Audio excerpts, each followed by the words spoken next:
Hi, friends! A quick note before we get into today's episode. This episode of Lime Listen and Learn, the People Leadership Lounge, was originally recorded live on LinkedIn in 2025.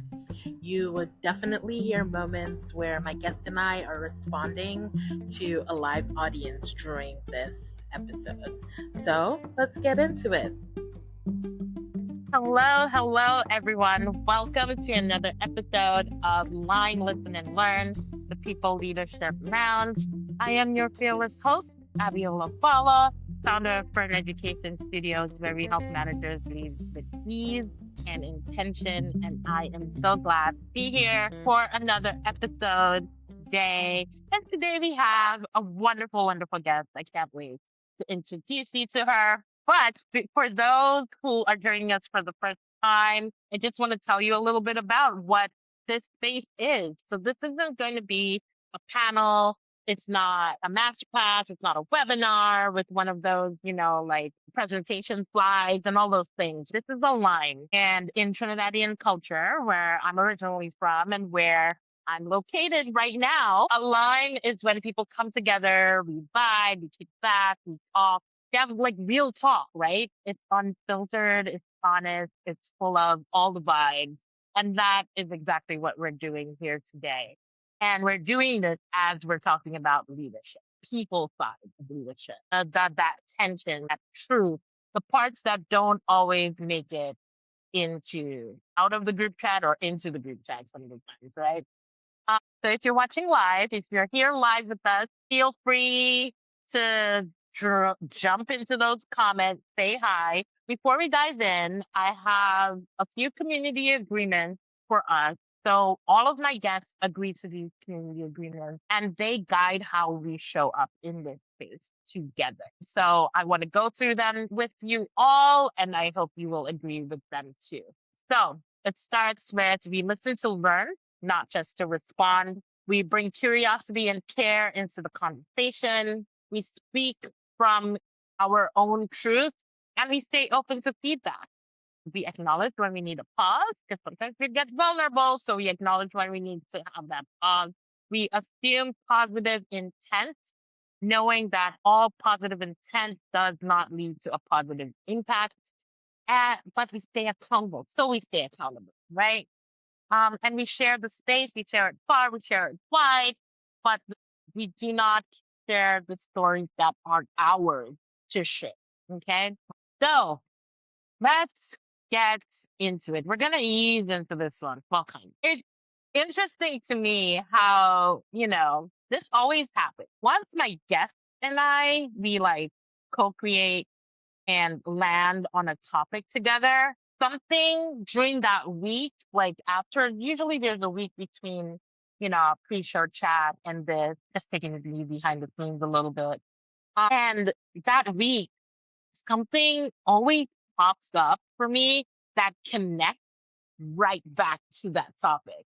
Somehow it just, I don't know, maybe I'm like unintentionally thinking about the topic all week long. I don't know. But this time it came up during a coaching session I was actually having with a client. And we had been working through a leadership identity activity for a few weeks together. And she had stepped into this new leadership role a few months ago. And it's been interesting it was so interesting when she said to me, we've been doing all this work and now she was able to put this work into practice. She was learning more about her leadership identity and learning all these things, but now she was able to put what she learned into practice. And for her, when she said this, I was just like, so what did the kids do? Is it like that? That? I don't know, something like that. What she said was, she said that the shift wasn't about her knowing the framework or whatever, what we were using, but applying it and living it. And that's when things really started changing for her. And that's at the heart of our conversation today. Leaders can hand over like resources, training, opportunities, but the real difference shows up when that learning that we've had moved into daily practice. And when we're shaping a culture that allows for us to practice. So that's what shapes that culture of learning or breaks it. And this is why I am excited to be liming with Laura Jordan today because Laura is living this out inside the organization that she works for, not just as theory, but as part of her day to day. And so I'm excited for what us to dig in, kind of like what this looks like when leadership builds or breaks a culture of learning. So let me do the techie thing and bring Laura to the stage. Laura, welcome, welcome, Hello. welcome. Hello. Thank you for being here. I'm so happy to be miming with you today. I know you heard me sharing about my client reflection, and like it really hit me how much of a difference it makes when learning is actually put into practice, right? And here's the thing, it's something we know. Of course we know that. We all know. Like you learn something, you have to put it into practice. But I don't know, sometimes there's this such a disconnect, right? In it. So it's always so validating for me. I'll use I statements. It's validating for me when I hear like my clients tell me, when I can see it happening, when we've been talking about things, I've been sharing frameworks, we've been going through activities, and then they come and tell me how they put it into practice in their day to day. Because you're within an organization too, you see this play out all the time, or Yeah. are involved in the playing out of the thing.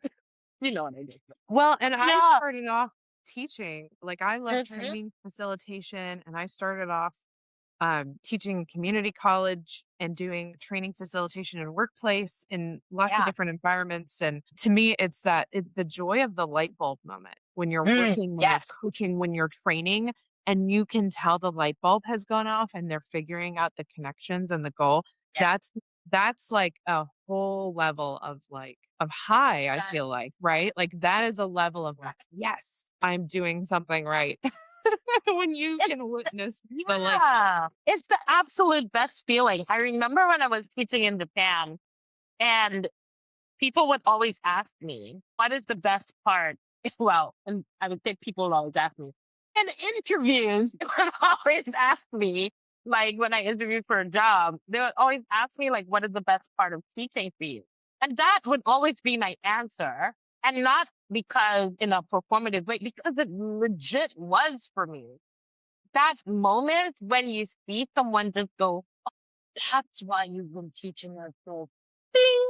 Listen, I love it so much because yeah, I love when they get it, and even if it's not perfect, it's still they're trying something to move forward, yes. And I think the other aspect you're kind of referring to from kind of um, the nerdy sciencey side of what we do is Yeah, the training transfer. To yeah. me, when you have the light bulb, when you see that, when they have that moment, Mhm. there's a higher likelihood the training transfers, right? That it will Yeah, exist after yeah, they leave the classroom virtual environment, right? The Another like fun element in training to me is then the conversation where they have the light bulb and now they mhm, have to figure out the training transfer. And they're like, well, this is a really great yeah, concept. Like, what do I do? What does that behavior look like?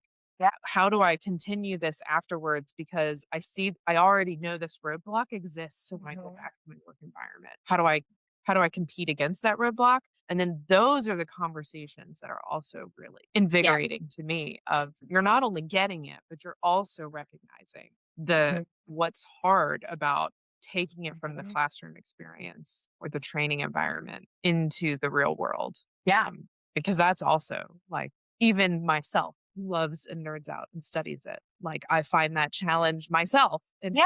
conversation and then do something with it, right? Absolutely. A lot of the times I always say things look good on paper, but when you actually try to put it into practice, that's when you start to see the gap. That's when you see where you need to iterate. That's when you see the flaws. You see all of those things only when you put it into practice. So someone could have like to give you an amazing like framework or tools or a step-by-step thing to go do, right? And then when you try to do it and you're like, but wait, how does this actually work for my situation? And I think that is some of the times I feel like that is where there's this disconnect for many people coming out of training, right? Or, well, okay, my brain was going in like 6 million directions because when you were talking about the training transfer, what it brought up for me was also is there because our topic was like how leadership, builds or breaks, right? Culture, right? But then I'm like, but is it also the training? Because if a training does not set you up in a way for you to be able to transfer into the day to day, then wouldn't there that there's a that's another issue. Maybe I'm going into a whole other issue that we don't need to talk about. But that came to my brain and I wanted to share because this is a line and it's not linear. That works. We can go down this rabbit hole and then loop back around to the burrow. It's fine. I would say I agree. And that I found that when I've taken trainings, you might do a role play. Acting and role playing is actually really hard. And you're I am not. and you're applying skills in a role play. And then you go into the real world environment and like they don't behave the way that you role played. And you're like, wait, let me reference my cheat sheet for my training. I don't know how to respond to that. Like it doesn't work in real time. No. I feel there is uh there's a time and a place and a situation for things like role plays, right? Like I think about like in language learning and things like that, just to help give you an idea. But in some spaces, I would say let's reframe and reimagine how we role play. Because as you said, I am not an actor. Some things are really hard to come up with what would someone actually say. Because here's the thing, and let's not even going even deeper into that is the person on the other end is going to be bringing all of them into that role play because we are not actors, right? We don't have a character sketch laid out for us telling us who this and that we need to embody. So we're bringing ourselves into that. So that means our identities, our biases, all of that is going to be a part of that role play. We cannot embody that of the person who you actually need to do that with in real life because we are that, right? So that's, point number one where we're like, that's not going to work. And then different people learn differently. And for me as an introvert, I would say this. Anytime I went to like a teacher training and that was what they needed us to do, there was such a pit in my stomach. I was just, I don't want to do this. And it was sometimes really hard for me. And sometimes really, it made me feel inadequate that I couldn't do that because of how I would get nervous and anxious and all these things. That's what I was going to say. Hi, bye. But they're agreeing with You you. know And what I mean? Yeah. yes. And I think, like for that specific situation, a whole bunch of teachers is not going to be equivalent to your Exactly. traditional classroom environment because they're all grown up. Are all the grown ups going to go pretend to be 10-year-olds? So that way you have a real accurate experience of applying your training. Right. And I would say it also depends on the training design and the setup. So I've been to some trainings where we're going to teach a concept and now you're role playing, but I don't know everyone in the room. You got to spend a few minutes building rapport before you start role playing to just feel comfort with the discomfort. And then in other environments, the training was very strategically designed to set you up so that the role play was at a point you've built rapport, you've got a little bit more comfort. And so you're more ready to do it. Exactly. But I think it depends what the content is too that you're having to role play. Again, if it's so much content and now we've been building for an hour of like concepts and content and now I'm supposed to role play, I'm still processing because there's been so much information. To turn around a role play is just like not reasonable. So No. there's so much to it that I think people take for granted. Absolutely. Absolutely. Let's not go down that. Because then I would get on my soapbox. I don't want that right now. No, but I absolutely agree with you because I do think that a lot of the times I had it and I lost it. I had a thought and then I lost it. Thought, but it might pivot you away from that thought. No, go ahead with your thought because I completely lost it. I'm going to swing it back into that like leadership conversation topic that you and I had discussed. Of you find from your experience, when there is like a mass training or a larger group training, does the leadership attend? Is it valuable to have the leadership in the room, or is it not valuable to have the leadership in the room? Because this is like an interesting thing I've noticed in my work experience of that difference, because there's a message sent to the rest of the organization if the manager's in the meeting or not, in the training or not. But then there's also, depending on the culture, the training has a different feel and shift if the manager's in the room or not. So I'm curious what you're like. Like, does the leader come in the room in the training with everyone else, or do they not? It depends on the training. This is the best psychology answer. I used to always say that. But it's true. Psychology is always, it depends. It does though.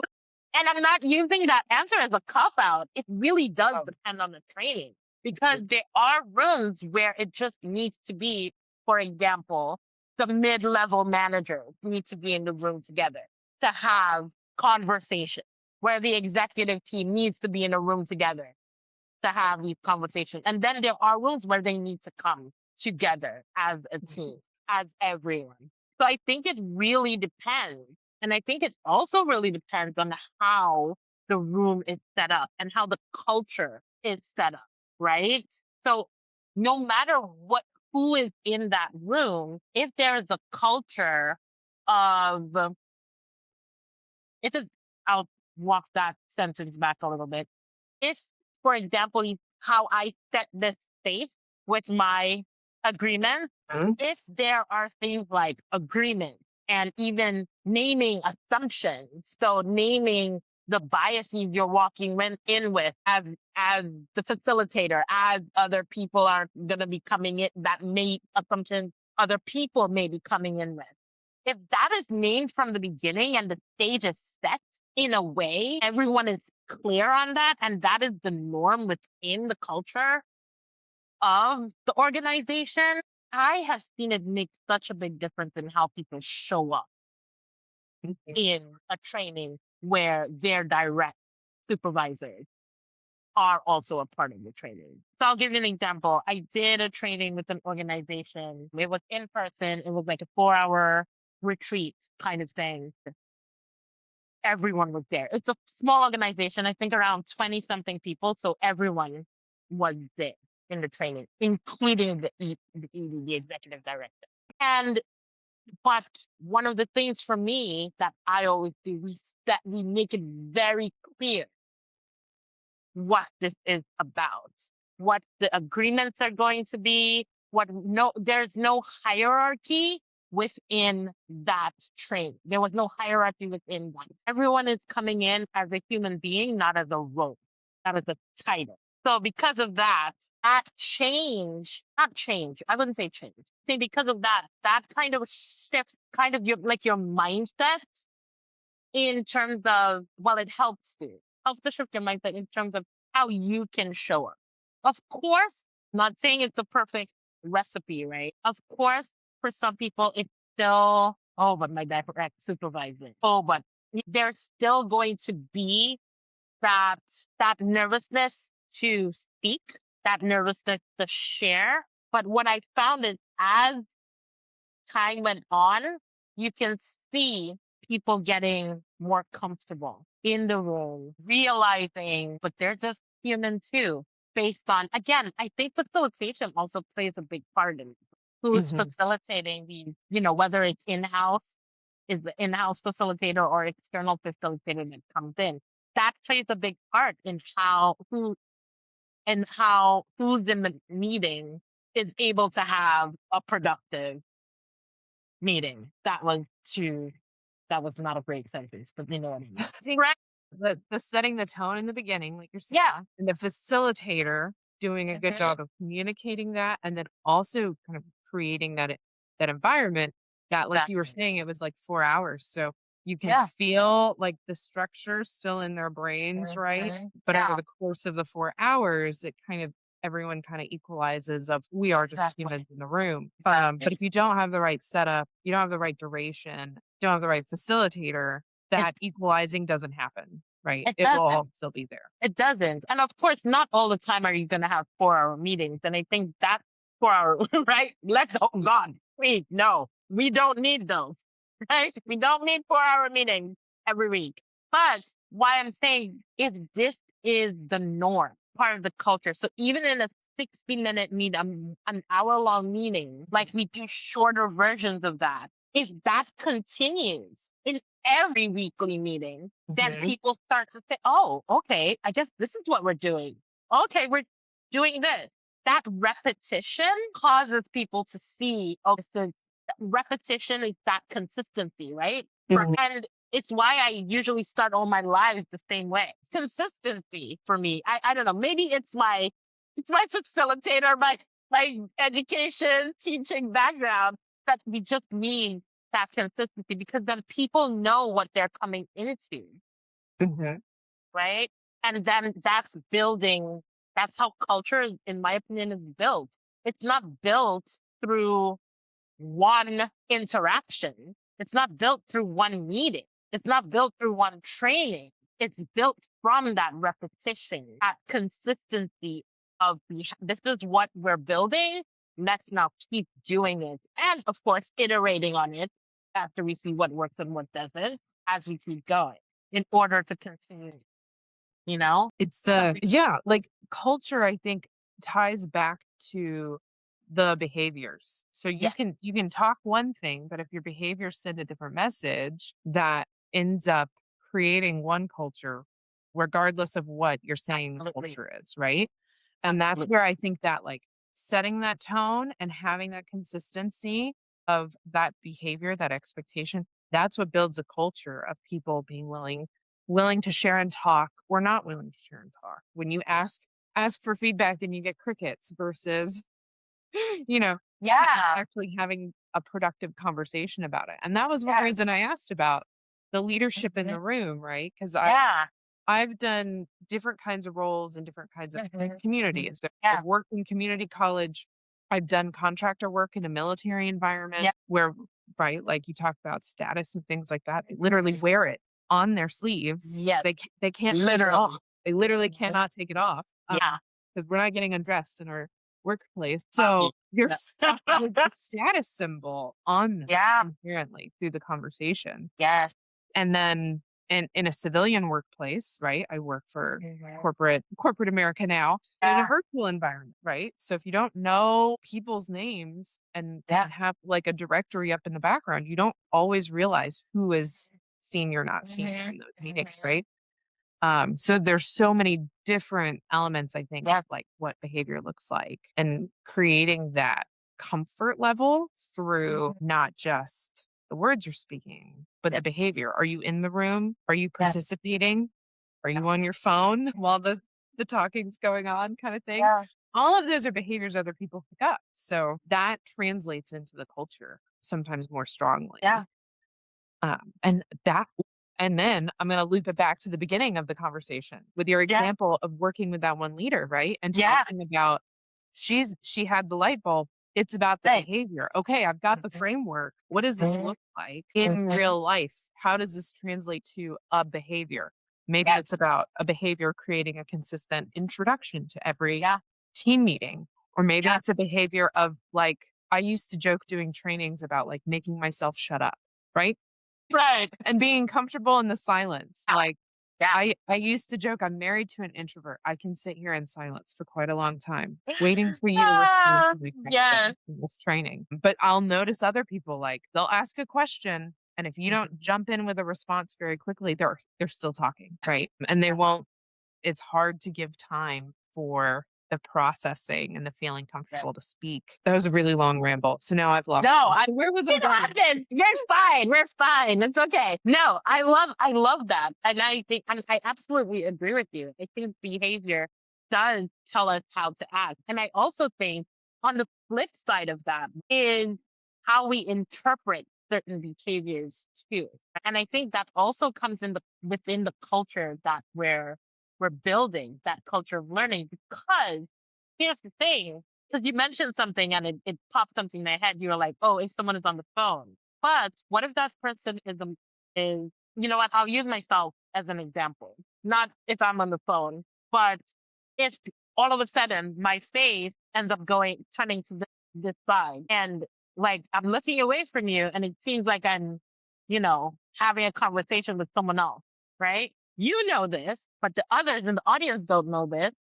I am auntieing right now, and I have 3 tiny humans that I am doing this all on my own, right this second, because others they don't work from home. I do, right?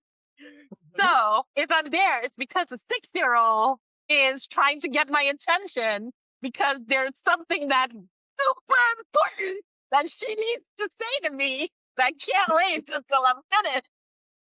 And only she needs to tell me right now. Right? Right?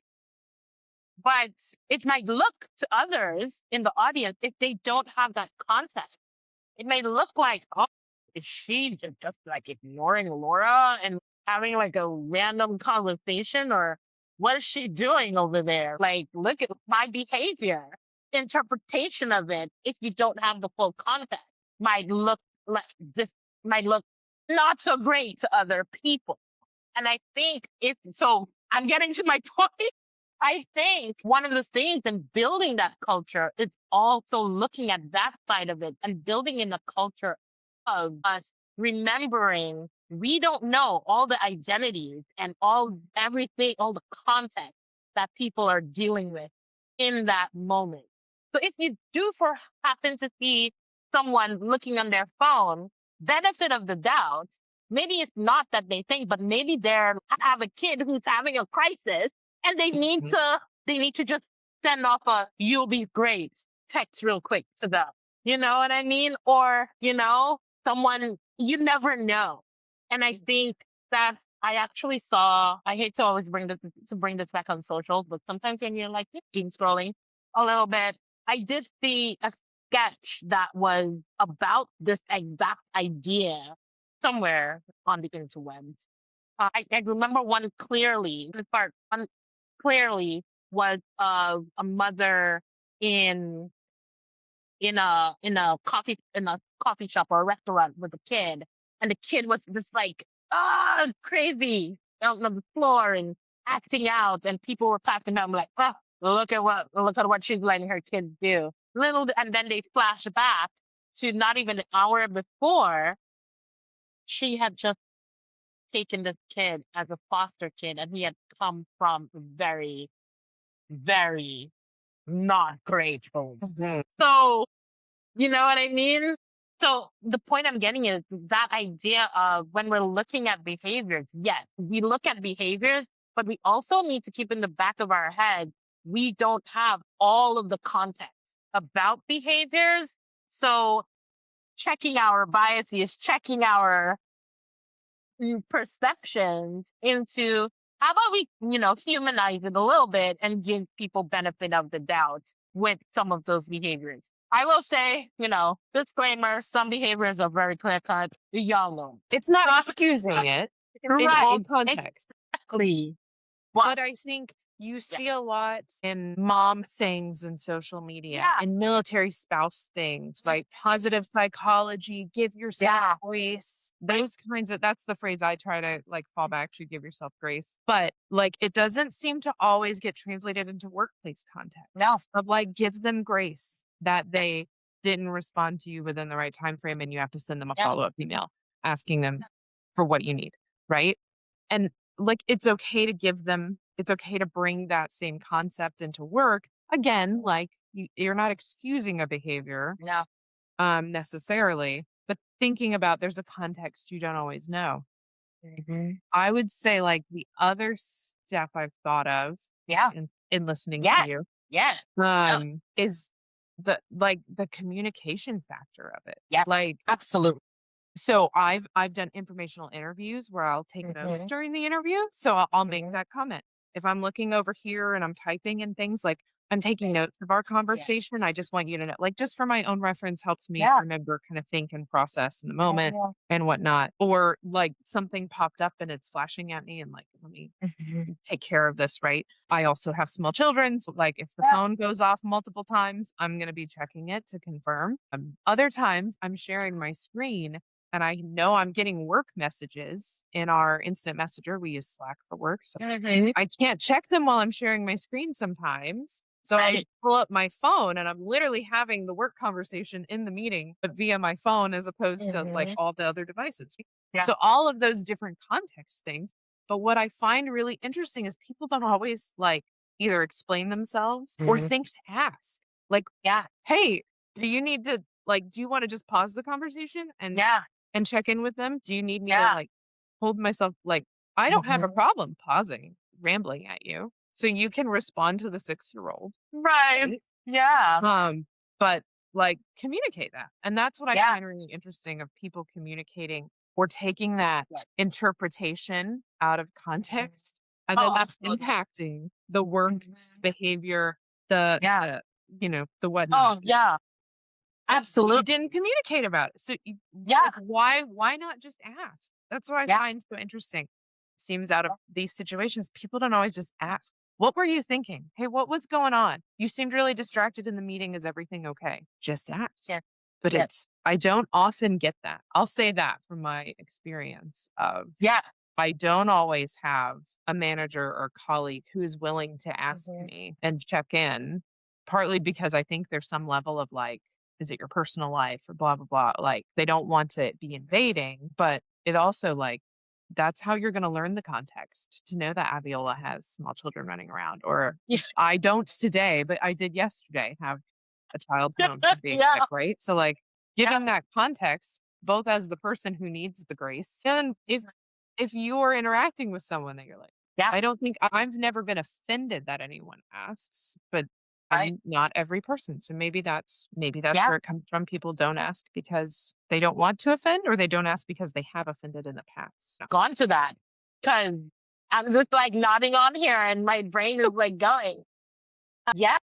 Or they feel like they can't, or they feel like they will be judged for asking, or this is something that I talked about in my last live when I was talking about like imposter syndrome. And even before that, like this came up in two lives, basically, in that when a lot, especially when we hold certain identities, especially within the work, right? mm, Right? If you show up as anything less than perfect, people have immediately have reason to say, oh, you see, mhm, right? And if we take some of the external context of what's going on right now, there are certain people who hold certain identities that are being pointed at if they don't show up perfectly. And that's just the reality that we live in, you know? And I think, yes, we need to ask. Yes, we need to communicate. But we also, I think, the other level of that, the other part of that is we need to be able to, going back to what we're talking about, we need to create the culture where people have the psychological safety to be able to do those, yeah, right? yeah, And if they feel like they will be judged, if they feel like, well, I saw this person, I've heard this man, this leader come down on this person, but they don't come down on these other, like, you know what I mean? Like, if you just feel like, oh, but with will they call me like a DEI hire because I'm not like perfect or something like that, because that's the thing now. Or will they say, are you sure you should be in this position? It's the reality of it, or are you, like women, like, are you, oh, you have kids. So that's why, you see, this is why we didn't want to, You're inherently going to be less to reliable. You're right, inherently working apparently, fewer hours. exactly, Yeah. exactly. It gets, all of these things that come up, and I think it's just so my favorite word, one of my favorite words. It's also nuance, right? Because of all these different pieces that have to be a part of it. Oh, I was thinking the same thing. So when you think about like the culture, right, and having that culture of what does that look like from a behavior standpoint? Is leadership building the rapport with the employees that they can step aside and say something or mention it in the meeting.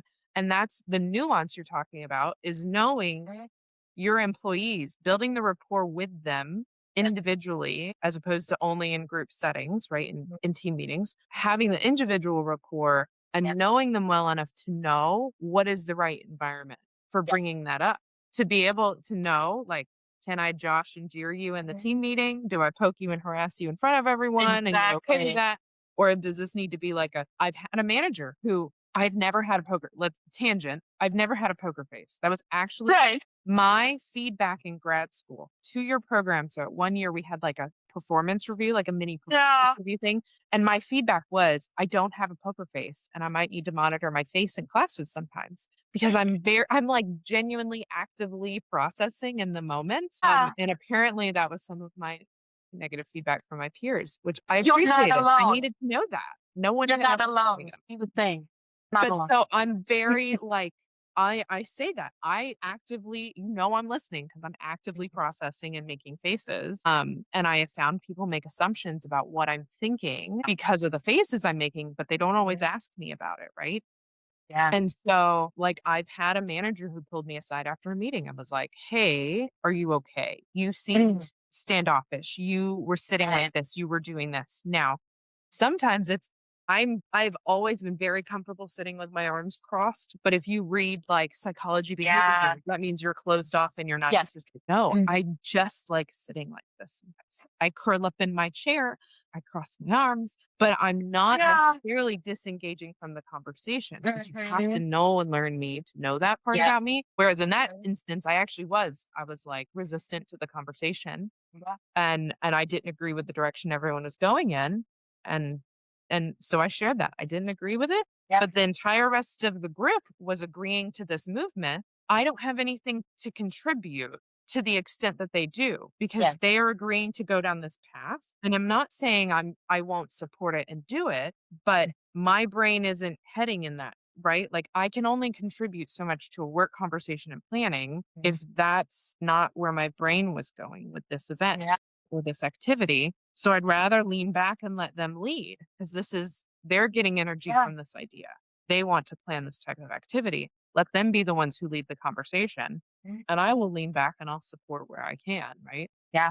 And I think that rapport, right? To know the nuance of your employees, to know what the right communication style and conversation is, notice their behaviors and whatnot. And then how hard that is virtually, right? Like I will be on meetings with no cameras on. And sometimes it's nice because you're just focused on the verbal. And other times you're like, I don't know what to do with this. Or there's silence. So like Your face. Right. Yeah. Or I leave my camera on sometimes because I don't have a poker face and it makes me monitor my face.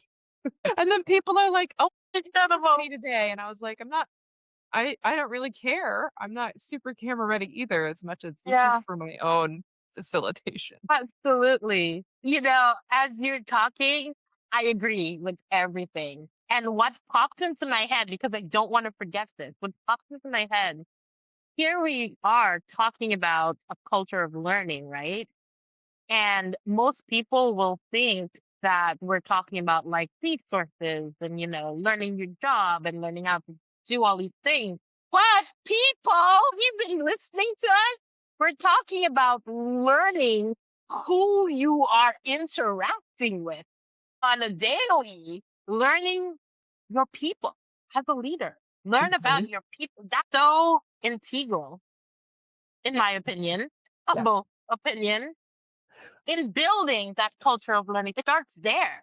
It starts with learning the people. And I love how you focus too. Like people hear learning culture and they think about the resources and the learning and the training and blah, blah, blah. Yeah.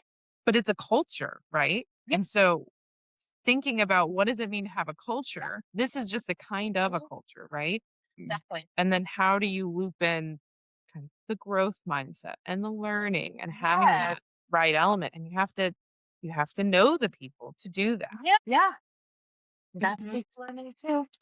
Yep. We got to it somehow. Light bulbs. Yes, all the light bulbs. And it's funny too, Yeah. because I thought about different things to bring up on this topic, and we haven't even made it there. I feel like we could I know. Same. keep going. Same theme. But okay. But I think this is a great time. As the 6-year-old stands right next to me, y'all. Looking me in my eye. No, do not come on screen. Okay, Laura, this is the fact. This is me communicating that there was this practice happening off screen. Okay. This is the part. I think this is a great time to jump into say it with your whole chest. And for those who are new to listening, this is where we take the filter off, even though we've already been doing that. And Laura gets to say something that needs to be said.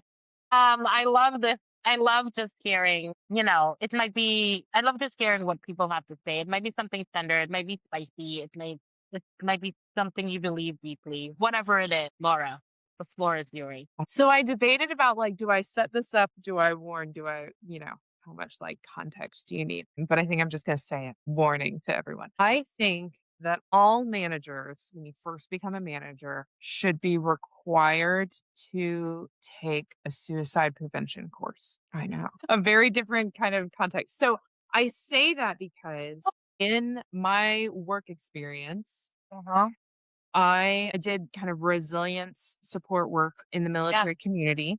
And one of the parts of my job was I took a suicide intervention like facilitators course. And then we turned around and did that training and provided it. And as I worked on a project to launch like a base-wide in processing welcome center, we talked about what training should we check the boxes, get everyone has this coming into the base. What do they all need?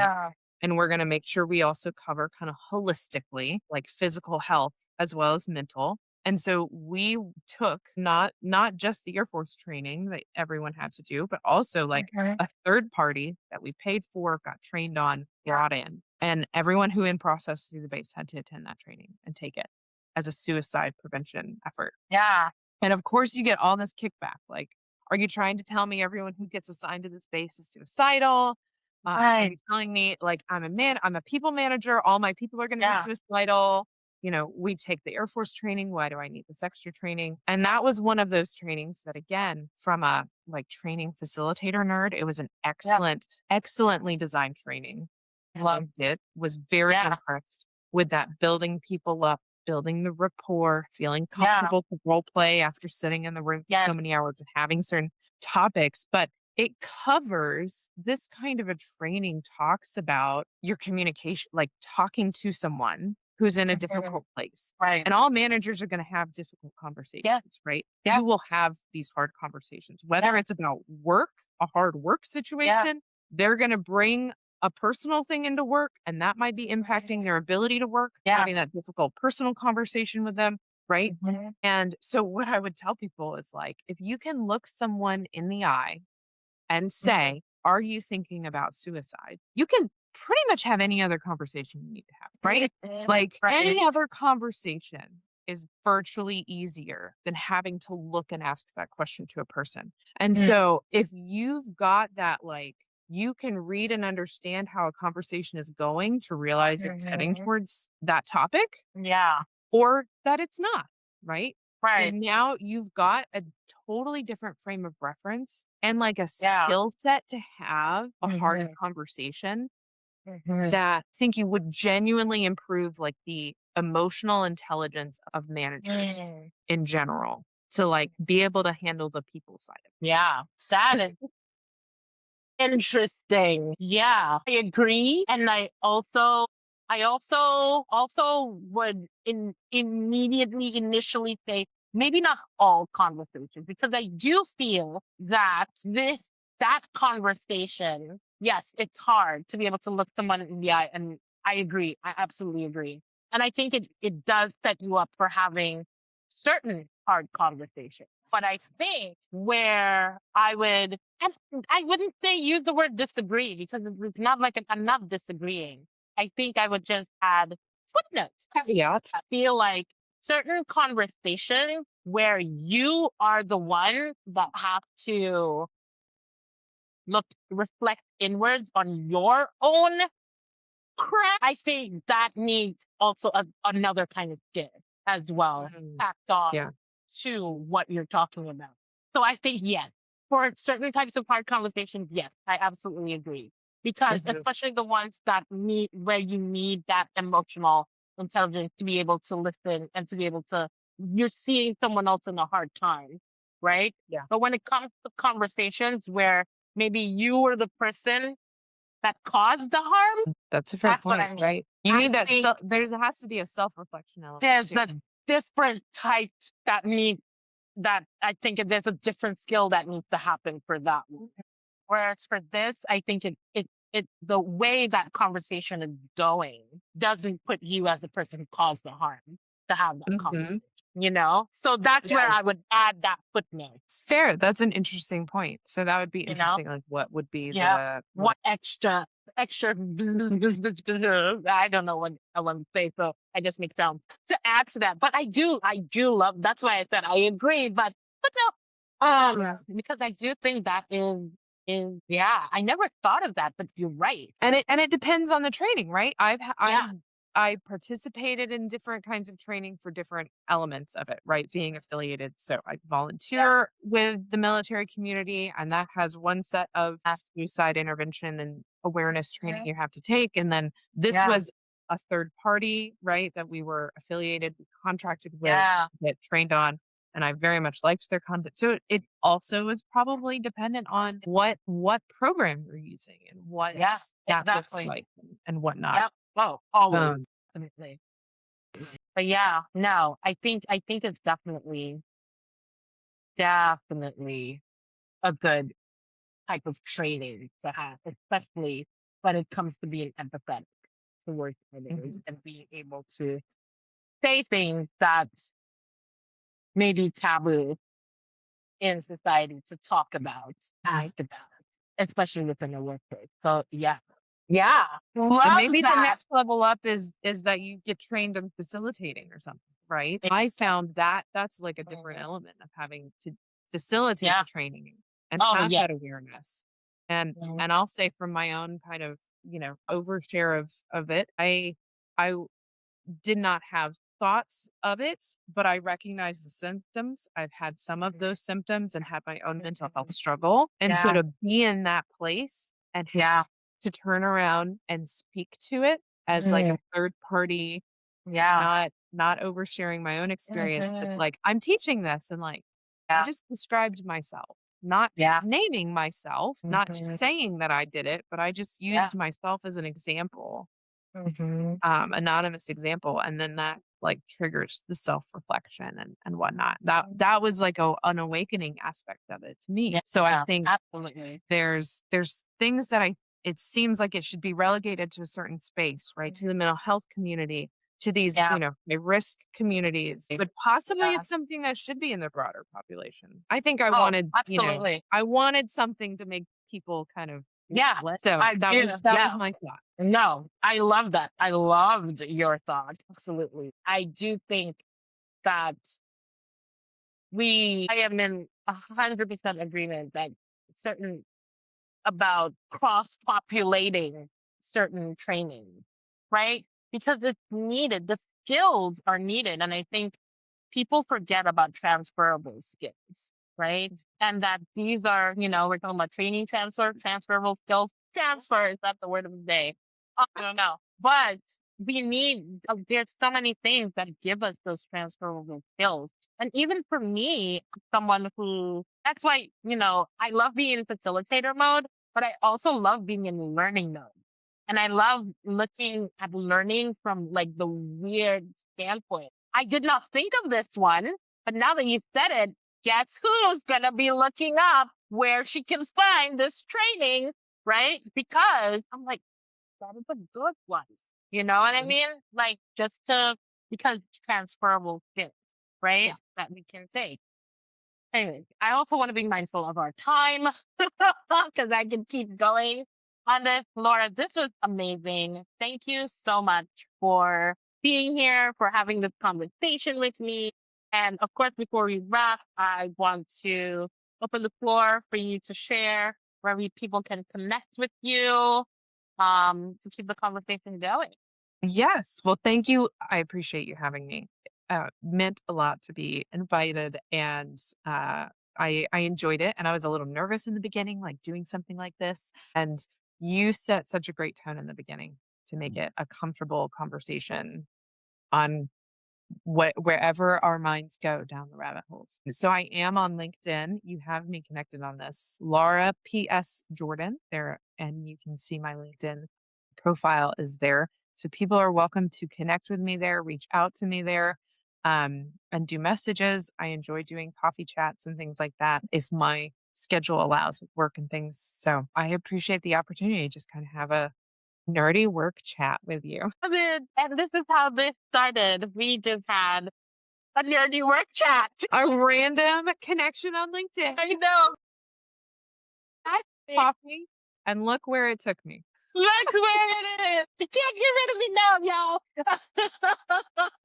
I wouldn't want to. Thank you. Right back at you. All right, y'all. Thank you so much for tuning in. And if you've been listening and thinking about what all of this means for your team or your organization, or even if you're thinking about having some of those conversations, because it's interesting that we brought up the idea of those conversations. I'm actually, and I don't do this often, I haven't done this in the last 3 years, but I'm going to be running a public open to anyone workshop on clearer conversations. So the clearer conversations is a framework that I've developed that I use in-house with organizations and my clients. So this workshop is going to be a 2-part live series for managers, people leaders who are ready to move beyond the theory and the frameworks that are on paper and into conversations that actually help you, conversations that you'll probably be avoiding that helps you with looking at how you can reshape that culture. So if you wanted to know more, I was like, where is it? If you want to know more, you can check out the link on my website, ferneducationstudios.com. It's by application, only spots are limited. We're being very intentional about who is in the state. Yeah, because when we change the way we talk to each other, listen, we change the way we work with each other. Right. So this is what this helps us to do better. You can find all the details here. So until next time, my friends, keep learning, keep listening, and keep learning. And Laura, once again, thank you. Thank you. Take care.